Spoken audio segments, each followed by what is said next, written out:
See on perekond Oras Jõgevamaalt. Ema Annika, isa Kaarel ja nende 5 tütart.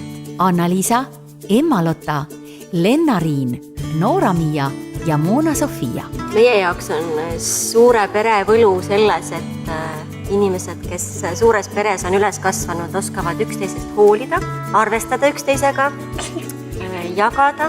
Kindlasti on neil ka suurem tolerantsus. Meie jaoks on see kõige suurem väärtus.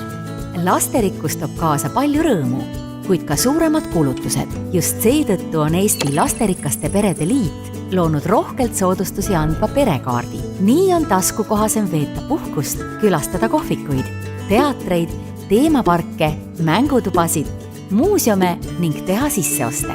Perekaardiga kehtib rohkem kui 500 erinevat pakkumist ning programmiga on liitunud üle 400 partnerettevõtte. Kõige suurem kasu, ütleme selline positiivne asi perekaardiga seoses minu jaoks on ikkagi kõik need perepaketid erinevatesse kohtadesse, küll Woodile, küll teised seikluspargid, küll mingisugused spaad ja ujulad.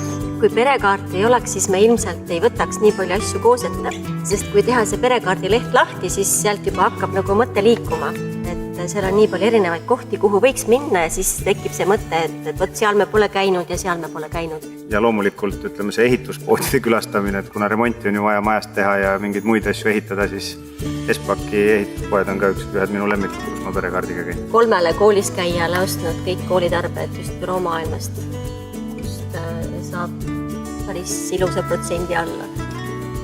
Ja väiksematele tuleb ju kõik see kraam karupood puhhipoodidest, liivakasti mänguasjad ja kõik muud mänguasjad. Perekaarti saavad taotleda pered, kus on kasvamas vähemalt 3 last. Põnevate pakkumistega saab tutvuda ning kaarti taotleda perekaardi kodulehel www.perekaart.ee. Meie soovitaksime perekaarti kõikidele peredele puhtalt juba sellepärast, et see perekaart tegelikult väärtustab seda pere ühist aega, mida me tavaelus kahjuks kipume unustama.